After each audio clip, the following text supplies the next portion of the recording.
the game. Hi, I'm Kelsa Dickey, the CEO of the Financial Coach Academy and my financial coaching business, Fiscal Fitness Phoenix. My coaching journey began more than a decade ago with me helping people for free from my dining room table.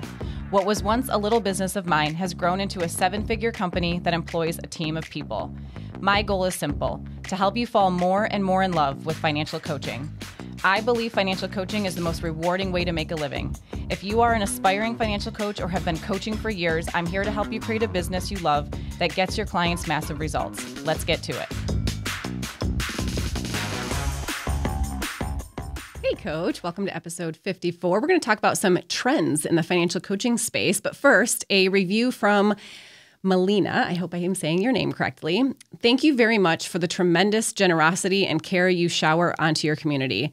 I have pleasantly thought about this act of genuine generosity several times since receiving it, and I am thoroughly enjoying every gift provided. Christmas came early, and you've given out such joy and hope as you remind us the greatness of humankind. Investing in your company and community has been such a great and valuable gift to myself. Thank you, thank you, thank you. This is one of those emails that came in when we decided to gift all of the Academy coaches 4 of the specialty toolkits. And I just want to say thank you for taking the time to send this message and for your heartfelt gratitude. I feel so appreciative of you, Melina. So thank you so much. I really appreciate you. All right.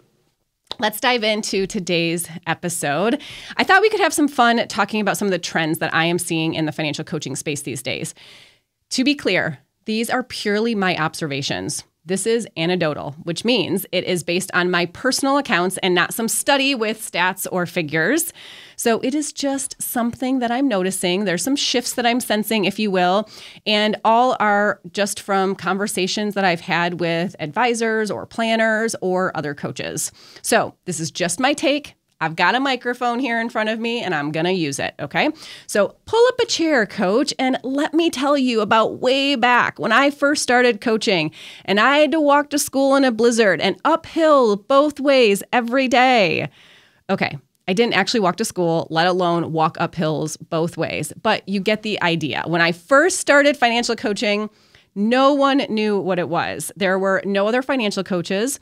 So as a result, there was this huge explanation and learning curve that I had to embrace every time that I spoke to someone new, because I couldn't just say that I was a money coach or a financial coach. I was talking about this in the last episode when I was talking about my BNI commercials and how I would train other members on how to refer to me. Even coaching, I would say, was not as mainstream as it is today. And certainly that was true for financial coaching. A lot has changed and some things are a bit more recent. So the first shift that I'm noticing is the relationship between financial coach and financial advisor. Since I launched my business way back when, I knew my main source of business would be financial advisors. I had been a financial advisor right outside of college, and I knew the lingo, but I also knew what advisors experienced. I know that the good ones had people coming to them needing help, not with investments or long-term planning, but with their day-to-day money, their cash flow, their debts, and just getting ready for expenses that were coming up next month, not 20 years down the road. And I know that these really good advisors had the desire to help these individuals, but they also had an inability to really dedicate the time and energy to truly help them. And that is because you couldn't be compensated at the time for this kind of work. Not really. This was before fee-based planning existed. Yes, this was a long time ago. So everything was commission-based at the time. So I would meet with advisors and I would simply say, when these people find you, because they will, because they don't even know to search for a financial coach, right? Let me help them. Let me do this part for you. I've got the time, the business model, the skills, and the tools to do this very thing. Give them to me. And they did. But the energy way back then was no doubt advisors and planners who saw me as someone to get their clients on a budget. It was like part of money that was seen as a nuance to them and their ability to truly help their clients with investing in long-term planning. So it used to be sort of like this, like, here, get this client organized for me. Like, take this and do something with it sort of thing. So, and mind you, this is their client, right? But now I do feel like the vibe is very different. And personally, I think it's gotten so much better. And I think that's really a very positive thing. Now I do see see it as becoming more inclusive, sort of a team dynamic between advisor and coach. And there are more and more advisors hiring coaches to their teams. I think this is a positive sign that coaches are being seen as more professional and not just some fleeting concept. I think advisors and planners are beginning to realize that people, clients, consumers, are also beginning to trust this concept of financial or money coaches. And those people are recognizing the need, which means advisors are becoming more accepting of it themselves. I've always said we are all needed. A person can have an accountant, an advisor, and a coach. We all focus on money, just a different part of money. Get into your Wayback Machine and listen to some of the first few episodes of this podcast where I talk about what we as financial coaches do and how our focus is different from financial advisors. Plus, it is really hard to be the knower of all. Me and me alone. I'm going to do your tax return. I'm going to help you manage the day-to-day, and I'm going to manage your investment portfolio. Yikes. Now, I am not saying that someone isn't smart enough to be able to do all three of those things. I'm saying I don't think one person can be that to all of their clients themselves, right? Any professional who is good at what they do knows their limitations and they know how to stay in their lane. Rightfully so, I think advisors and planners were skeptical of people calling themselves financial coaches for a while. And I do think there's a shift toward acceptance and a team dynamic, which is a good thing. But I also think that this trend only continues in the positive direction if coaches continue to stay in our lanes as well. Not only do I think the best advisors understand their lane, that there's a part of money, the day-to-day part, that they're probably not best to help a client with, I think it's equally as important for a coach to understand their lane, that there's a part of money, the investments and long-term planning, that they're probably not best to help a client with. It's got to go both ways. If you as a coach want to talk about investments and insurance, then go that route and do it the right way. Get the license, follow proper compliance, and call yourself the correct damn title. The result of this trend that I'm seeing, though, is that working relationships between advisors and coaches is becoming a bigger opportunity than when I first started. And I would say even 5 years ago. Coaches are more accepted in general, and I think a lot of advisors are coming around to seeing how beneficial we are for their clients and maybe even their businesses. So if you would like to partner with a financial planning or maybe an accounting firm, let's say if they hired you, sometimes it's as an employee or maybe an independent contractor. I have seen both where you provide coaching as part of their business or their brand. That might be something to consider as an option. Would you like that? And if so, you might want to try and seek out some of those opportunities. Another trend that I'm seeing is a shift away from transactional personal finance. And I love this one, I gotta say. For far too long, money has been seen as transactional and very black and white. There is one right decision when it comes to money, and that decision is the one that looks best on a spreadsheet. So you choose that option or you are wrong. Every other option is wrong. Only the one that looks the best financially is right. And how you feel? Well, that doesn't matter. There's no feelings when it comes to money. There's no crying in baseball, right? I am definitely seeing some shifts in regards to people beginning to accept that there is more than one right way to manage money. There's more than one right way to get out of debt. Making progress financially doesn't have to come from a place of shame and sacrifice. There are more and more professionals talking about money in this way, and I personally think that is so fantastic. I am all here for this, but I will also say we still have a very long way to go. This will take much longer to really shift in big ways like I would like to see. So if you do adopt this kind of philosophy with money, keep shouting it from the rooftops, keep spreading it, keep talking about it, keep bringing compassion to the conversations you're having about money and about your clients and about people. It is still very much needed. Another trend that I'm seeing is the formation of financial coaching companies.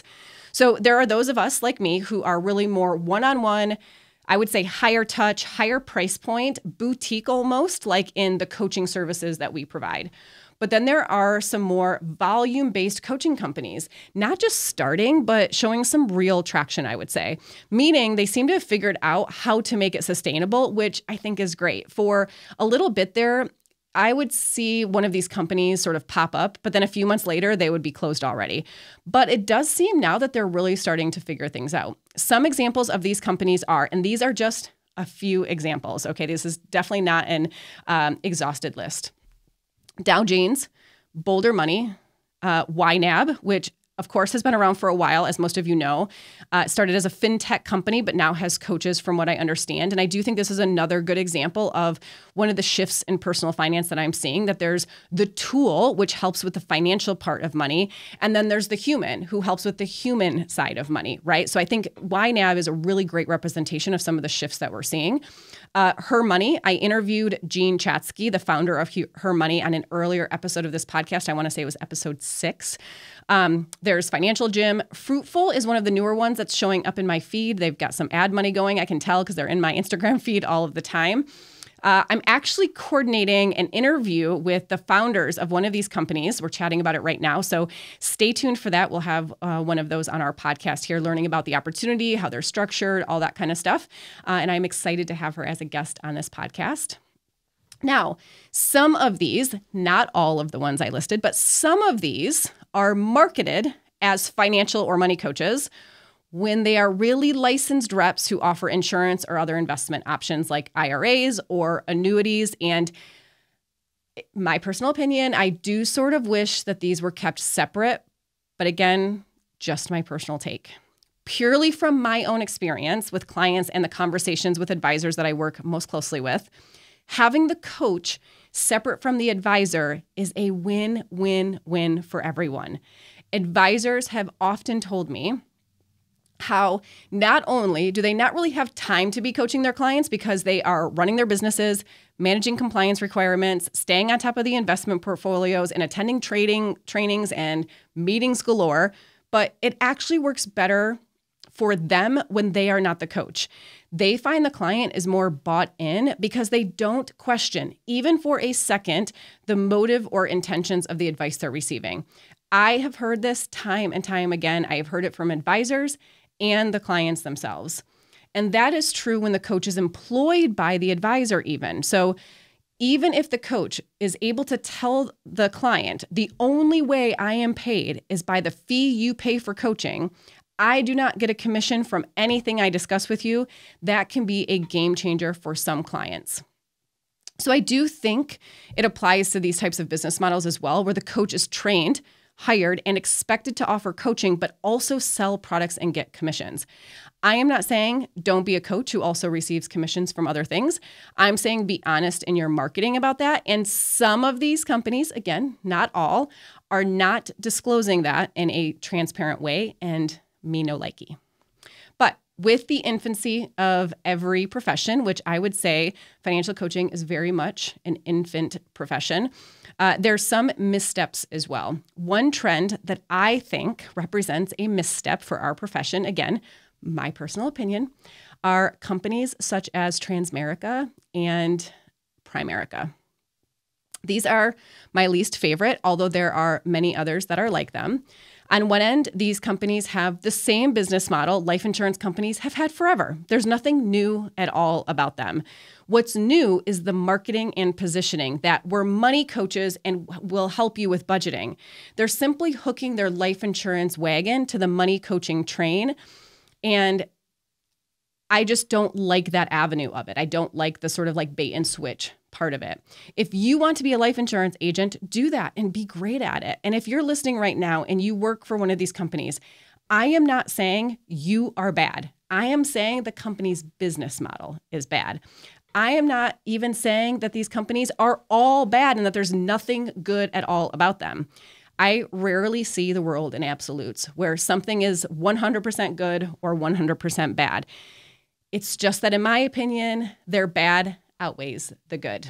So red flag number one is companies who talk more about the money-making opportunity than the product itself. If a product's marketing talks more about how much you can make from the product versus the product itself, it's probably because the product itself isn't actually any good or isn't any better than its competition.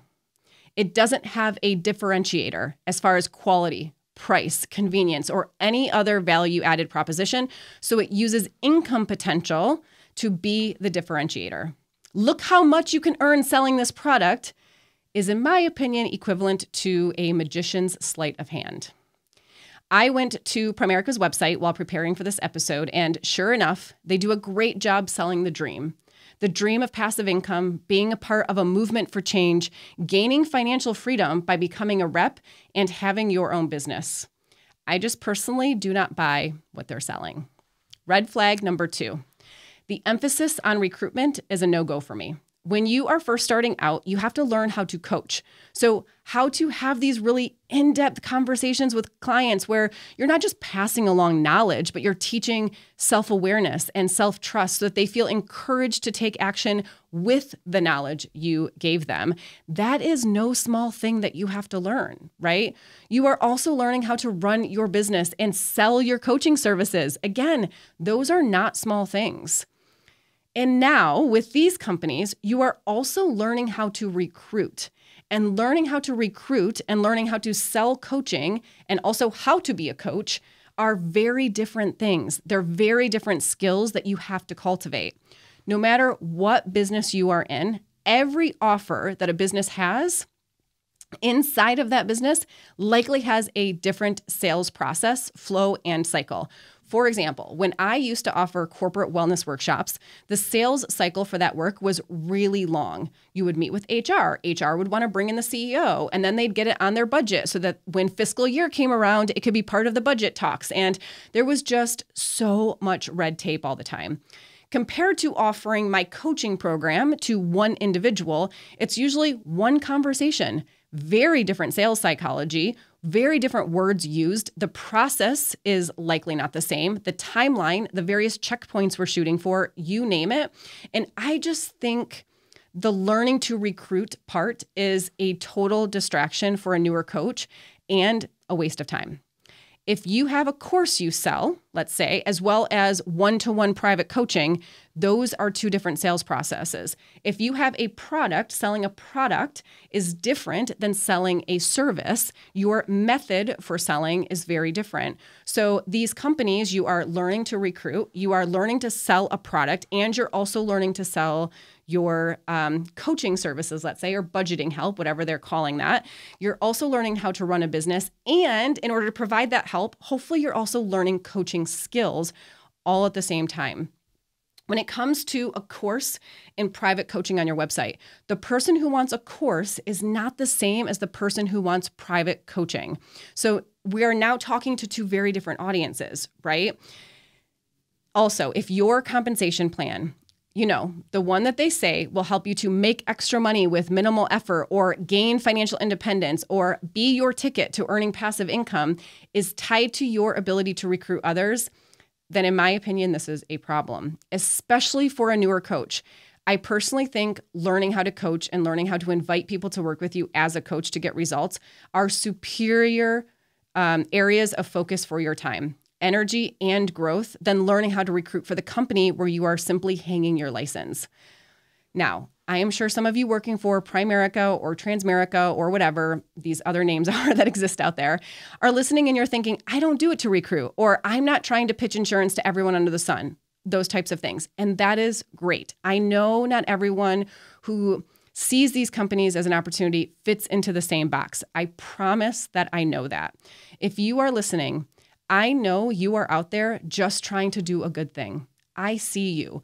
I 100% get the lure of these companies because they are selling you a dream and selling a picture that achieving that dream will be easy, will require minimal effort, and will be passive, yada, yada, yada, you name it, right? Like, I get that that is attractive. And I also want you to know that if you aren't recruiting or selling insurance to every person you meet while calling yourself a coach and working for one of these companies, you are the exception, which is why these companies get a bad rap.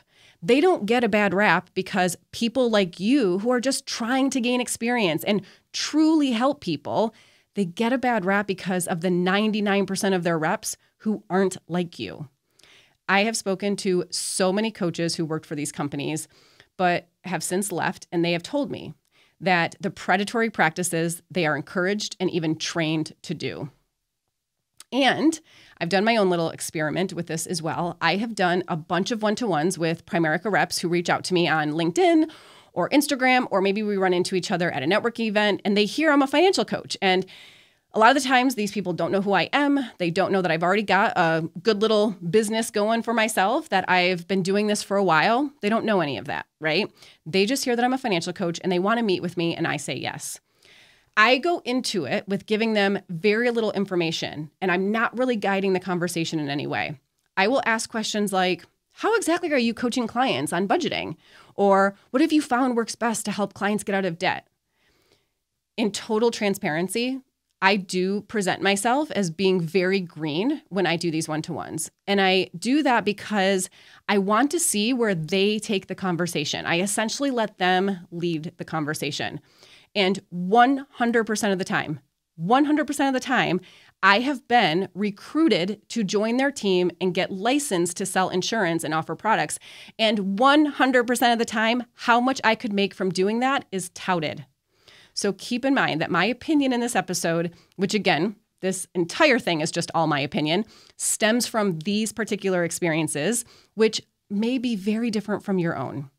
This is why I think, though, these companies get a bad rap. And if you work for one of them and you don't do this, I think that is great. And I totally believe you.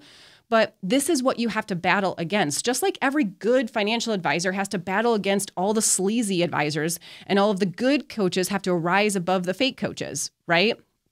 This is your crutch, if you will. This is the thing you have to rise above. Whether it is this trend, the MLM style business model that requires recruitment, or the insurance company or investment reps dressing up as coaches, here's what I say to the businesses. Show me the business model. Show me where the primary source of revenue is for your business model to work. You have those projections and figures. I know you do. Show me that you don't care how much insurance you sell or how many reps you have in your downline. Show me the compensation plans created for your reps, because that will tell me what you want them to focus on. What are they being most compensated to do or offer to individuals? Show me the business model. That's all I'm saying. I may not personally like the MLM style of business, but when it comes to coaching my personal clients, my opinion does not matter. You've heard me say that time and time again. So I have some clients who are reps for MLMs, and one thing we do, and this is the same thing I do with every business owner client that I have, MLM or no MLM, we analyze the business and pricing model.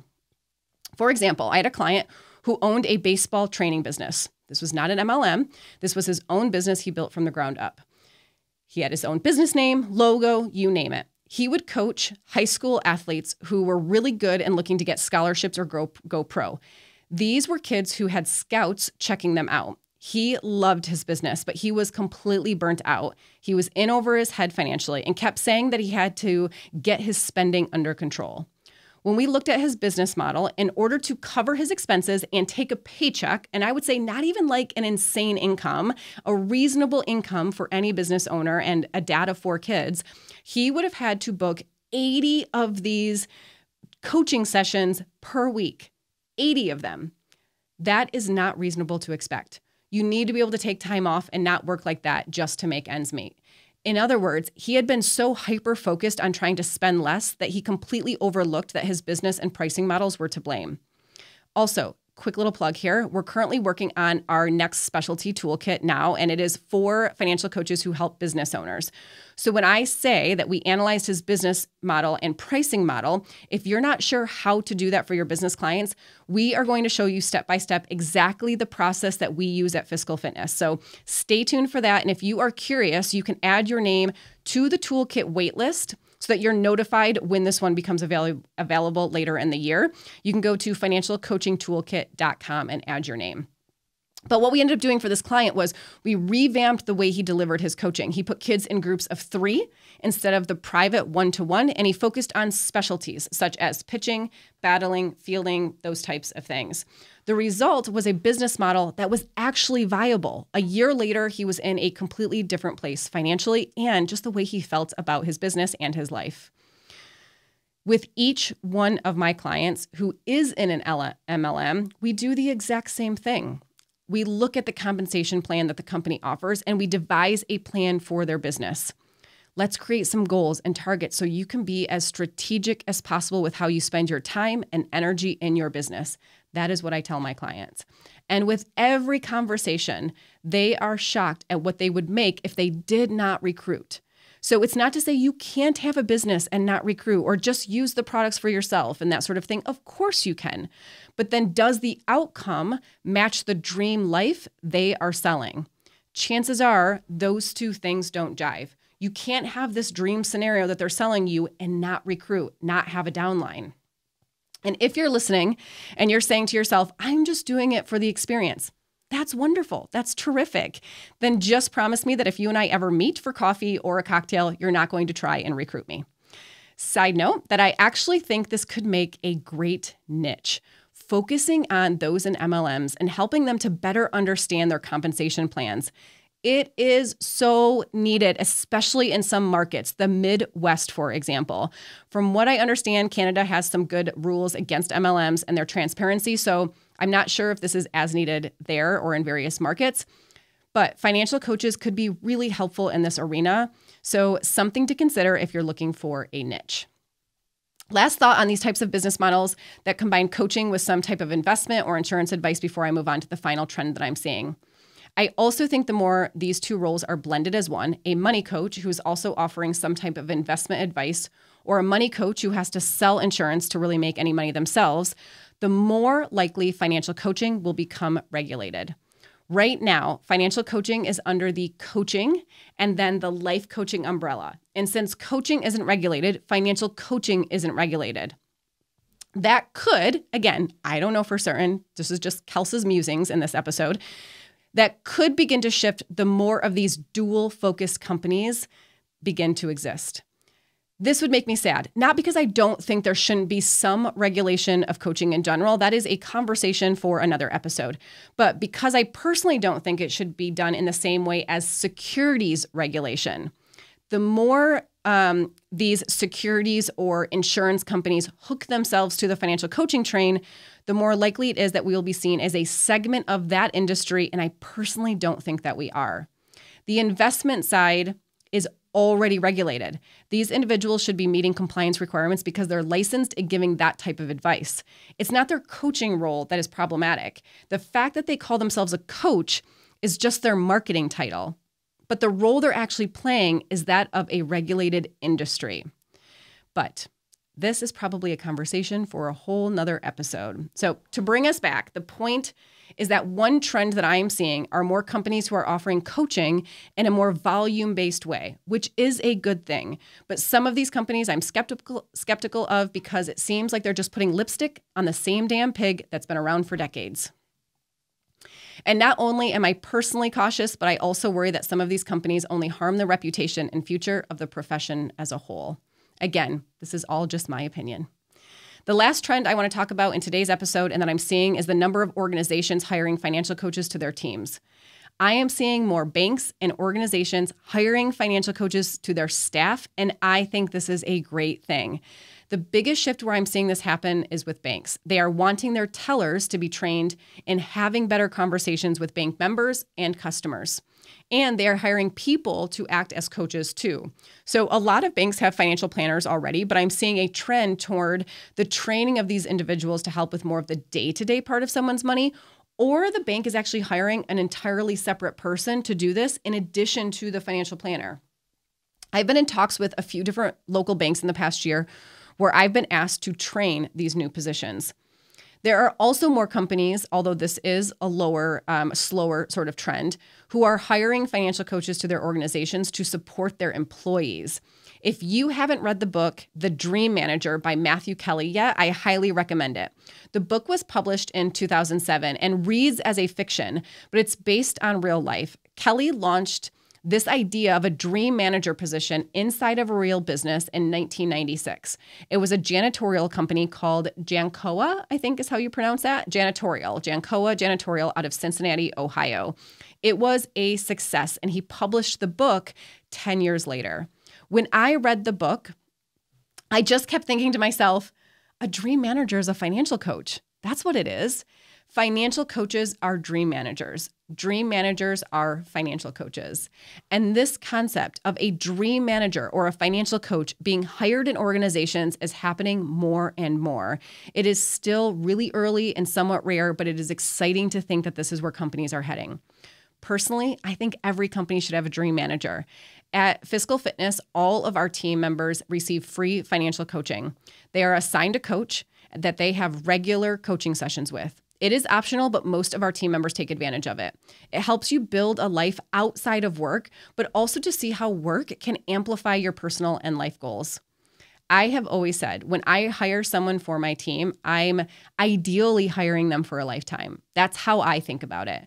But I also want them pursuing their life goals and living a fulfilling life. And if they were to leave so that they can do that, while I will be sad, I'll also be really happy for them. My very first assistant, her name is Crystal. She was with me. She started for 2 hours a week. She was a client of mine first. And then I asked her if she could help me. She was in college at the time to be a nurse. And she started working for me for 2 hours a week. And then it became 4. And then it became 10. And then I became the only job she had while she was also putting herself through school. And she was with me for a number of years. And I remember the day she came into my office. This was when my office was in Tempe and I actually had an office. And she said, it was like she had one more semester to go in her nursing degree. And she said, there's this job posting and it's perfect. It's like my dream job. I probably won't get it, but I'm wondering if I should apply for it. And I was like, you are absolutely applying for it. And I remember we spent time working on her resume and her application and that sort of thing.